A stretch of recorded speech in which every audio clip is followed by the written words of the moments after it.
same corporate media that openly takes orders from communist China is now criticizing our President-elect Donald J. Trump for daring to simply talk to the newly elected first woman president of Taiwan when she called him to congratulate him.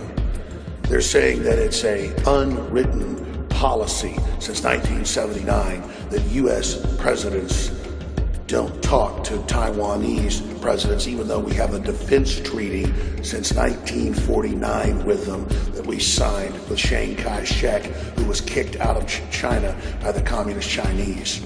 Who is illegitimate is the communist Chinese that have killed 80+ million of their own people and keep them in slave conditions and have suicide nets around their Foxconn laboratories for Apple and mobile execution vans and execute hundreds of thousands of Falun Gong every year and sell their organs on the global market. That's who's lecturing us that we can't talk to a president, all because Jimmy Carter signed a deal to sell us out to him in 1979. And in the upcoming report you're about to hear, I detail the history of those facts. All I can say is Trump is continuing to deliver on Americanism, not globalism, and is acting like an actual president, and I salute him.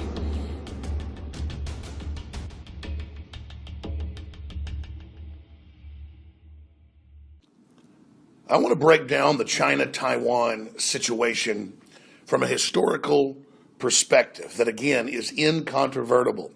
What I'm going to break down here is a fact that is even in mainline history books, but is not taught on the History Channel or on the nightly news in general. Sometimes the History Channel has actually gotten it right and told the truth. And that's where we start. 1949. The communists had been around since the 30s. They'd taken over some of the mountainous areas in China. They had held out during World War II. And at the end of World War II, they became allied with the then brand new CIA that had come out of the British OSS. And basically, even a lot of U.S. intelligence officers and Army officers got arrested by the communists because they wouldn't go along with the full takeover of the country, and they themselves were tortured. They were killed. Many of the Christian missionaries that were there were also captured and killed. And of course, the John Birch Society is named after John Birch, who was captured and tortured to death for not supporting the communists. And our government completely turned a blind eye to all of this. Now, it's a huge history. I'm going to stop there with what happened in 1949. But if we fast forward to 1979, by then, deals have been made behind the scenes via Henry Kissinger and George Herbert Walker Bush, who was then ambassador to China. Of course, he'd also been director of the CIA, to make a deal economically with China to give them the rare earth minerals, to give them the Panama Canal, and to give them control of resources as long as they didn't become military dominant in the surrounding areas of Asia, like the South China Sea, and as long as they didn't menace Japan. This is all mainline history, folks. Now, of course, from the beginning, China was double dealing the entire time. Now, fast forward to 2016, China has 97.5% of rare earth minerals that you need to make basically any computer device or electronics. That's been done by design. The West just doesn't touch it, doesn't mine it, doesn't go after it, because there's a corporate global treaty, just like TPP, unratified by governments but followed, okay? So fast forward to the globalist operative who was following this whole plan of Kissinger and Brzezinski, 1979, who's president? You guessed it, Jimmy Carter. Jimmy Carter signs a deal to hand over the Panama Canal, the eighth wonder of the world, to the communist Chinese. He then signs a deal to give them all the major deep water ports that the U.S. had previously had in the world, and to give them access to all of our refueling stations, previously known as coaling stations. Again, the globalists are making a deal to use Chinese slave labor to leverage out the planet's other major economic and industrial operations to create an economic consolidation, vertical integration model. This is globalism. China is the key. That's why they say China is the new century. America and the West is declining. China's the future, because the deal was made because they were authoritarian to transfer all power to them, because they would then side with the globalist in the phase we're now entering to establish an open world corporate government. Now, enter Donald John Trump, 45th President-elect of the United States of America. Trump is being advised by Mad Dog Mattis, who is a brainiac, huge reader, huge understander of this, big anti-communist. He's being advised by General Flynn. I'm not going to go over all the advisors, but Trump already knew this as well 40 years ago. This was huge scandals back in the late 70s, huge scandals in the 80s that the Republican Congress, even with Reagan, allowed this to all go through. Because it didn't happen right away just because Carter and the peanut farmers signed off on it. So, we're in 1979.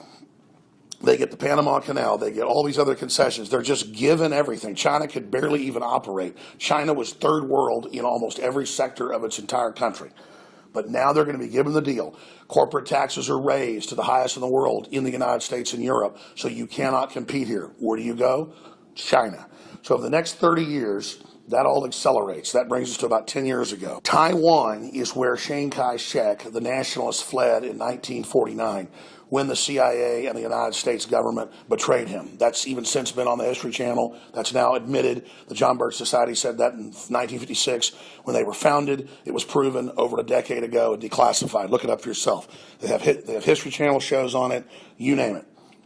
They gave Chiang Kai-shek rifles that didn't have firing pins in them. Remember all that? So, and they gave all the intelligence on even how to arrest members of the U.S. Army and people that were there because even elements of our own government didn't know, so there was different factions in our own government. So this is the high treason selling us out to the communists in China for command and control.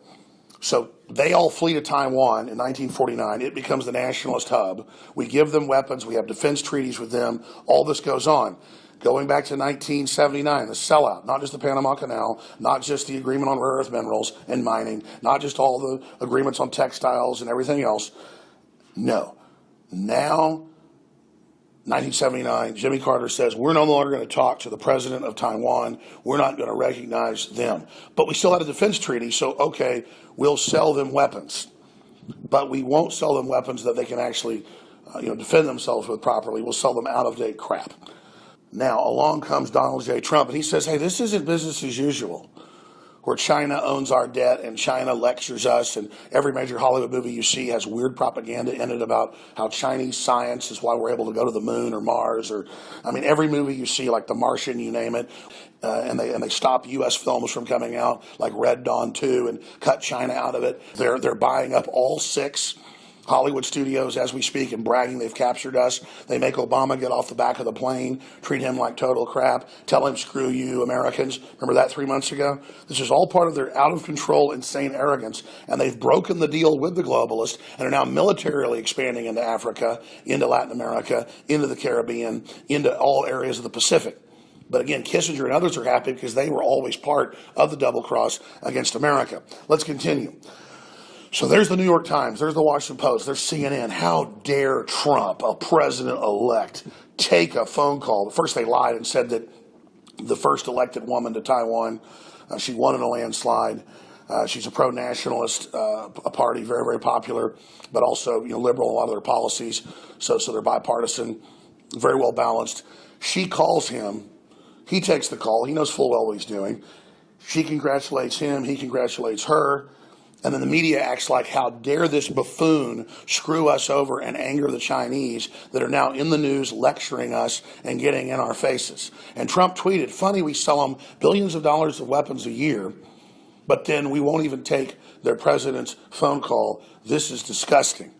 Then the media spun him like he didn't know what he was doing. Trump knew exactly what he was doing. He said, we're going to be treated with respect. We're not going to have one-way streets with China anymore. They've broken their deal even with the globalists, and the American people didn't sign on to that deal with the globalists. So there's a basic snapshot history of what's really going on with China, and as Christ said, the people perish for lack of knowledge. You will know the truth, it will set you free. And if people want to know the truth, if they want to be set free, they can study history and understand that basically, if you look at globalists today, they said they want to replace human workers with robots so they can dictate the terms of human surrender to the technocracy. Well, before they had robot factories, they had 1 billion Chinese. Back then it was like 900 million in the late 70s. Now it's 1,300,000,000, okay? And that is basically the biological android army of the globalists.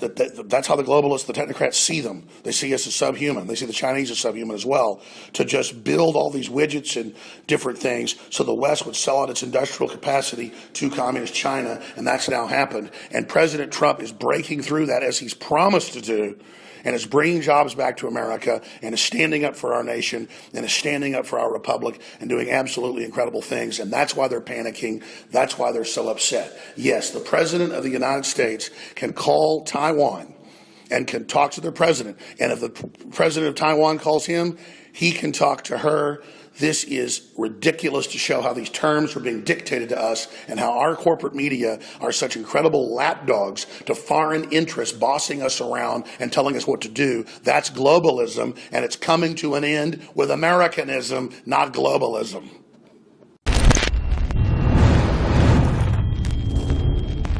Look, I'm not going to sit here and say, see, I told you so, that communist Chinese-style net censorship was coming to the web, because it's already here. It's being announced. The way you keep the internet open and free is you get involved more than ever. Go to Infowars.com/app. A new battleship in the fight. Infowars Live. Available right now. We're looking for a crew to man it. You going to sit down and play games and be a trendy? Or are you going to be part of history? Don't sit by and let the internet and free speech be stolen from you. Take action.